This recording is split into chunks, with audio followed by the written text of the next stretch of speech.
नमस्कार दोस्तों, अनमोल साहित्य की दुनिया में तहे दिल से आपका स्वागत है।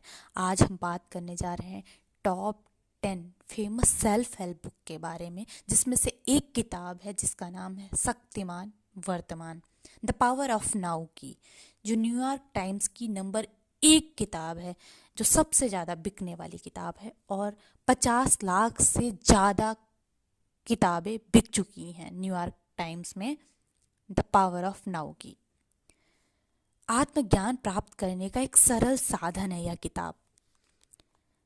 दीपक चोपड़ा सफलता के साथ आध्यात्मिक नियम के लेखक हैं। उन्होंने इस किताब के बारे में लिखा है, बरसों बाद रचित एक उत्कृष्ट कृति है।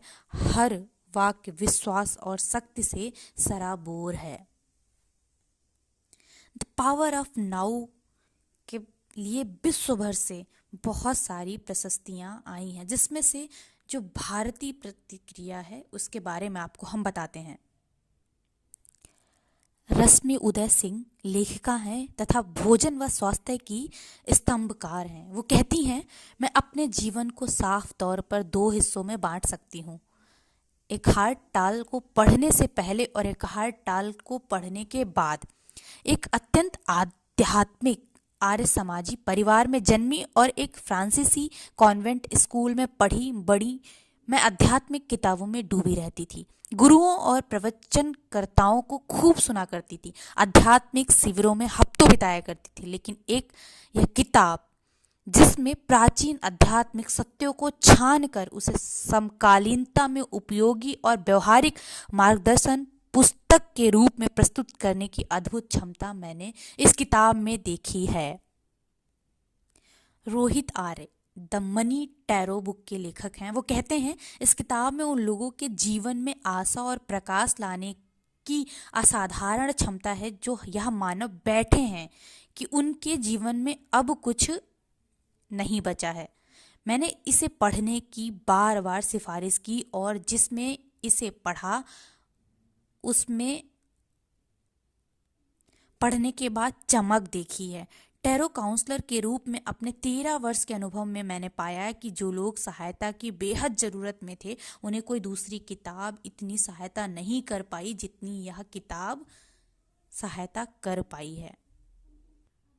और आपको बताते हैं, father Lancy Pereira SJ the Enchanted Darkness के लेखक और सेंट जेवियर्स कॉलेज मुंबई के पूर्व प्रधानाचार्य जी कहते हैं, यह जानकर मुझे सचमुच बहुत अच्छा लगा कि भारत के तथा बाहर भारत के जिन मित्रों ने द पावर ऑफ नाउ को पढ़ा, उनके अंतःकरण को इसने छुआ और हर किसी को एक अलग ही अनुभूति हुई है। यानी यह एक अत्यंत प्रज्ञापूर्ण और उपयोगी निदानकारी किताब है। इसके जो पैराग्राफ आपको सबसे अधिक प्रभावित करते हैं, वे यह भी बताते हैं कि आप कौन हैं। एक हार्ट टाल, यह सब कहीं ऐसी जगह से कह रहे हैं जो उनके तन में, तंत्रिकाओं में बिल्कुल रम गया है, बस गया है और इससे भी परे है।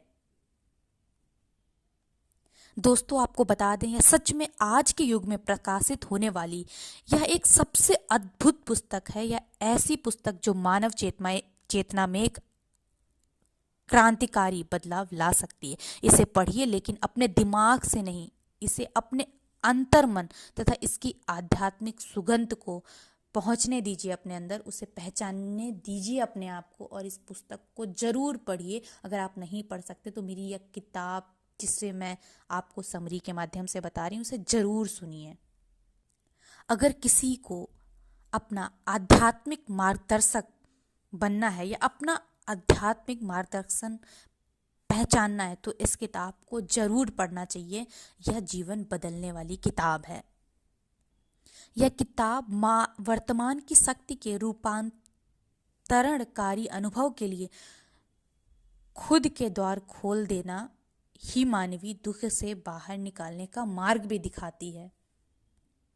यह किताब द पावर ऑफ नाउ में संत लेखक पाठकों का मार्गदर्शन करने के लिए शब्दों का कुछ इस तरह प्रयोग करते हैं कि वे उन्हें शब्दों के पार ले जाते हैं। सदा सर्वदा प्रेजेंट रहने के लिए प्रवेश द्वारों की तरफ इंगित करते हुए व्यवहारिक, आध्यात्मिक, आधुनिक, शुभ संदेश वाली यह पुस्तक अंतर्ज्ञान के ऐसे सत्यों के दर्शन कराती है जो हमें मुक्त कर देते हैं। अध्यात्म को प्रश्नोत्तरी के रूप में बोधगम्य बना दी गई इस पुस्तक में लेखक द्वारा ज्ञान के एकत्रित दानों को एक रोज की रोटी की तरह प्रस्तुत किया गया है। सत्य की खोजियों के इस युग में चैतन्य सजगता को प्रज्वलित करने वाली यह पुस्तक अवश्य पढ़ी जाने वाली किताब आपको जरूर सुननी चाहिए। एकहार्ट, जो लेखक जिन्होंने द पावर ऑफ नाउ किताब को लिखा है, उनके शब्दों के पीछे एक ऐसी शक्ति है जो केवल किसी सर्वोच्च प्रतिष्ठित आध्यात्मिक शिक्षक में ही हो सकती है। अपनी इस विशाल उत्कृष्टता की गहराई में वे जीते हैं। एकहार्ट दूसरों को अपने साथ लेने के लिए उनका मार्ग प्रशस्त कर रहे हैं। दोस्तों, आपको एक बात बता दें, यह किताब सच में बहुत अच्छी है। यह किताब ने मुझे बहुत कुछ सिखाया, मुझे बहुत राहत दी, मुझे बहुत प्रेरणा दी और मुझे बहुत सारा मोटिवेशन भी दिया और देखने की, सोचने की, समझने की अंतर्दृष्टि भी मुझे प्रदान की है। इसको पढ़ना एक आनंद का विषय था जिससे बहुत सारा ज्ञान प्राप्त हुआ है और आप लोग भी इसको पढ़िए, सुनिए और बहुत सारा ज्ञान अपने जीवन में जरूर लाइए।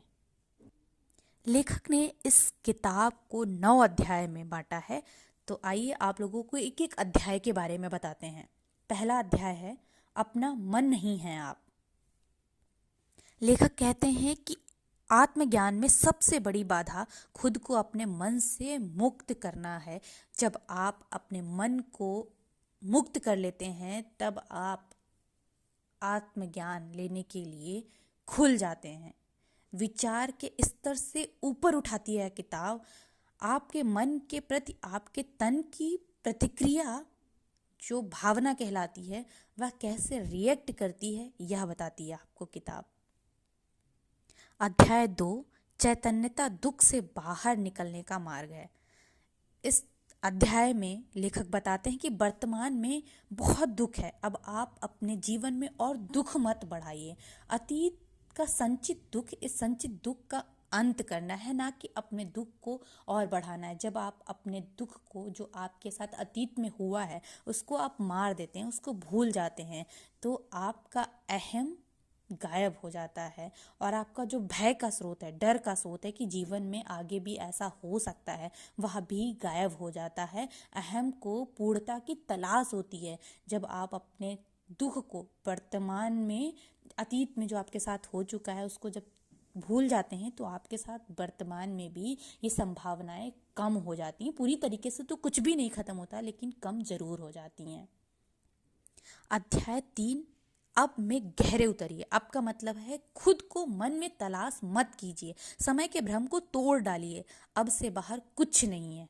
आध्यात्मिक आयाम का मूल सिद्धांत अब की शक्ति में प्रवेश करना है। मानसिक समय को अलविदा कीजिए। जो आपके दिमाग में कूड़ा कचरा, जो फालतू की चीजें चल रही हैं, उसको अलविदा कीजिए। मानसिक समय का पागलपन है। नकारात्मकता व दुख की जड़ें तो समय में समाई हुई हैं। अपनी जीवन परिस्थितियों के तले जीवन की तलाश, जितनी भी समस्याएं हैं, वे सब मन की ही हमारी उपजाई हुई, बोई हुई चीजें हैं। चेतना के विकास में बड़ी छलांग लगाइए, चेतना को जगाइए और आनंद में रहिए। अब हम बात कर रहे हैं अध्याय 4 की, जिसका नाम है अब से दूर रहना मन की ही एक रणनीति है। अब का लोप होना सबसे बड़ी गलतफहमी है। सामान्य अचैतन्य और असमान चैतन्यता, अचैतन्यता और चैतन्यता तलाश करिए। क्या है उसे पहचानिए। सामान्य अचैतन्यता का अंत करना अप्रसन्नता से मुक्ति है। आप जहाँ भी हों, पूर्णता वहाँ हो ही नहीं सकती, क्योंकि कोई भी व्यक्ति पूर्ण नहीं है। आपकी जीवन यात्रा का आंतरिक प्रयोजन अतीत आपके वर्तमान में कभी जीवित नहीं रह सकता। अब से दूर रहना मतलब मन की बनाई हुई चीजों से दूर रहना है। अध्याय 5 वर्तमान में विद्यमान रहने की अवस्था। जो आप समझ रहे हैं कि यह वह नहीं है, इंतजार करने का गूढ़ अर्थ है आपकी विद्यमानता की नीरवता व निश्चलता में ही प्रस्फुटित होना और सुंदरतम विशुद्ध चेतना की पहचान आपकी दिव्य विद्यमानता की वास्तविकता है। इसका सीधा मतलब है कि वर्तमान में जो भी आप हैं उसमें रहने की अवस्था में आप रहिए, वर्तमान में जीने की अवस्था में रहिए। अध्याय 6 है आंतरिक शरीर। आपका अंतरतम स्वयं ही आप हैं। शब्दों के पार देखिए, शब्दों के साथ खेलिए मत। आपकी अदृश्य और अविनाशी वास्तविकता की पहचान आपके आंतरिक शरीर से जुड़ना है, बाहरी शरीर से जुड़ना नहीं है। आप अपने मन को खोजिए, अपने मन में झांकिए और आप अपने अंदर जाइए। जब आप बाहर नहीं जा सकते हैं तो आप अपने अंदर जाइए, अपना रूपांतरण कीजिए और अपने शरीर के माध्यम से शरीर पर प्रवचन दीजिए, ना कि किसी दूसरे पर। आप अपनी जड़ें अंतर मन में खोजिए और आप अपनी जड़ों में अंतर मन तक जाइए। पहले क्षमा करें, फिर मंदिर जाएं। आप अपने आप को क्षमा करें, आप अपने आप को मंदिर बनाएं, तब आप बाहर के मंदिर में जाएं। आप अपने आप से अपना संबंध रखें। आयु की प्रक्रिया आपके ऊपर बहुत प्रभाव डालती है। इस प्रभाव को बंद करिए, कम करिए। रोग प्रतिरोध प्रणाली को मजबूत करना सीखिए, जिससे आपको रोग प्रतिरोध से बचा जा सके, आपको रोग ना हो। अपनी सांस पर ध्यान दीजिए, अपने शरीर में प्रवेश करने वाली सांस शक्ति पर ध्यान दीजिए। अपने मन का रचनात्मक प्रयोग करना सीखिए और सुनने की कला सीखिए। अपने आप को आंख बंद करके सुनने की कला को सीखिए। यह किताब हमें अपने अंदर ले जाने की शक्ति प्रदान करती है। अध्याय 7 अव्यक्त में प्रवेश करने के द्वार। अपने शरीर में गहरे उतरना, ची का स्रोत, स्वप्रहित निद्रा, अन्य द्वार, निशब्दता, नीरवता, आकाश, रिक्त स्थान, आकाश और समय का वास्तविक स्वभाव, चैतन्य, मृत्यु, इन सारी चीज़ों में हमें कैसे जानना है, जाना है और कैसे प्रवेश करना है, यह किताब हमें अध्याय 7 के माध्यम से बताती है। अध्याय 8 यह बहुत जरूरी है, आत्मज्ञान से परिपूर्ण संबंध। इसका मतलब है जहाँ भी आप हैं वहीं से अब में प्रवेश कीजिए। मतलब जो पहले हो गया वह हो जाने दीजिए, उसे भूल जाइए और जो समय बीत गया उसको, अच्छा या बुरा जो भी हुआ उसको भूल जाइए और अच्छी चीज़ों को याद रखिए, बुरी चीज़ों को भूल जाइए। अब जहाँ से हैं वहीं से शुरुआत कीजिए। प्रेम अप्रेम के संबंध जैसे भी हों, अब उनको प्रेम में लाइए। चस्का और पूर्णत्व की तलाश में आप पूर्णत्व की तलाश रखिए, पर चस्का मत लगाइए उसका। लत जैसे संबंध क्या है, कैसे संबंध होता है, कैसे लत लगती है, इसमें ध्यान दीजिए और इसके माध्यम से आप अपने आप को पहचानिए। संबंध बनाइए आध्यात्मिक साधना के रूप में। महिलाएं इस चीज़ को अपने ऊपर लागू करें। अपने संचित दुख जो आपके अंदर भरा है, जो महिलाएं बहुत ज़्यादा भावुक होती हैं, उससे निकल सकती हैं और अपने दुख को अंत कर सकती हैं। खुद के साथ संबंध को खत्म मत करिए, दुख के संबंध को खत्म करिए। अध्याय 9 सुख दुख के पार है शक्ति, शांति। भले बुरे के पार है उच्चतर भलाई। अपने जीवन में नाटकों का अंत करना। आप कैसे अपने जीवन में जो घटनाएं घट रही हैं उनका कैसे अंत कर सकते हैं, बुरी चीज़ों का। आपका जो जीवन चक्र है उसे आप कैसे जान सकते हैं। नकारात्मकता का इस्तेमाल कहाँ करना और कहाँ नहीं करना है और कहाँ पे त्यागना है, इसको जानना। करुणा का स्वभाव क्या है, कहाँ करुणा करनी है, कैसे करुणा आती है, यह किताब हमें बताती है। वास्तविकता की एक भिन्न व्यवस्था की ओर तरफ हमें ले जाती है। समर्पण का भाव हमें सिखाती है, समर्पण क्या है और अब जो है वर्तमान में जैसा चल रहा है उसमें हमें कैसे जीना है, उसे कैसे स्वीकार करना है, यह हमें सिखाती है। मानसिक शक्ति से आध्यात्मिक शक्ति की ओर ले जाती है। हमारे निजी संबंधों में हमें कैसा समर्पण देना है, कैसे समर्पण हमारा होना चाहिए, कैसा लगाव होना चाहिए, यह हमें सिखाती है। जब कोई आपदा आ पड़े तब हमें कैसे निपटना है, दुख को शांति में कैसे बदलना है और किन चीज़ों का चयन करना है जिनसे हमें शांति मिले और सुख मिले, उन चीज़ों का प्रयोग करना हमें अध्याय 9 में पता चलता है। इन सारी जानकारी से हम अपनी ज़िंदगी को सहज और सरल और आध्यात्मिकता क्या है इसके बारे में जान सकते हैं। यह किताब बहुत अच्छी किताब है जो आपको अवश्य सुननी चाहिए। इस किताब में लेखक ने बुद्ध द्वारा दी गई एनलाइटनमेंट की परिभाषा का उल्लेख किया है, उस पर बात की है, जिसका मतलब है दुख का अंत हो जाना। उसी एनलाइटनमेंट का आपकी यात्रा में शुभारंभ कैसे हो यह किताब हमें बताती है। आप अपने दुख के अंत को खत्म करके आप अपने जीवन को कैसे आगे अच्छे से जी सकते हैं, बना सकते हैं, यह किताब हमें बताती है। इस किताब की सबसे ज़्यादा ध्यान देने वाली बात जो मुझे बहुत अच्छी लगी, आपको बताते हैं। मन एक बहुत ही उत्कृष्ट उपकरण है जिसे हम हर जगह यूज़ करते हैं, और शायद मन ना होता तो हम एक शरीर के पुतले होते जो हम कर रहे हैं, सोच पा रहे हैं, अपने दिमाग से चीज़ें आगे बढ़ पा रहे हैं, करके हम नहीं कर पाते। मन एक बहुत चंचल और अच्छी भी चीज़ है, बशर्ते कि इसका सही तरीके से इस्तेमाल किया जाए। गलत तरीके से इस्तेमाल किए जाने पर यह बड़ा विनाशकारी हो जाता है, और अगर इसी को हम सही तरह से उपयोग करते हैं तो यह हमारे लिए एक अच्छा उदाहरण भी साबित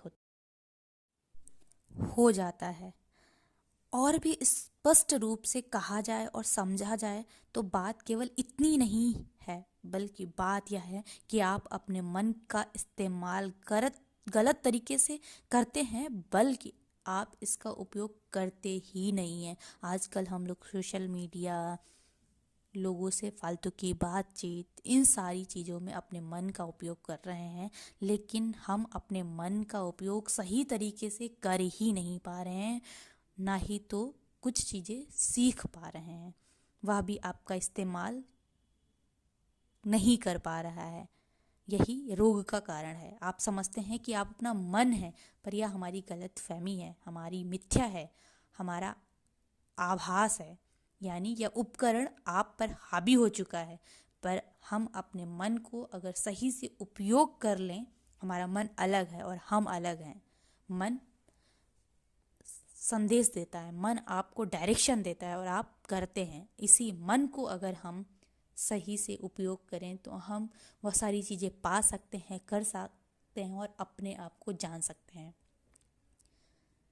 मिलते हैं आपको नेक्स्ट वीडियो में किसी नई किताब के साथ। धन्यवाद। आप अपना ध्यान रखिए और आप अपने आप पर पूर्ण विराम मत दीजिए। सोचने की, समझने की, ज्ञान प्राप्त करने की और दूसरों के सिवाय अपने आप को जानने के लिए 2 पल जरूर निकालिए और आप अपने आप को और बेहतर बनाइए। धन्यवाद।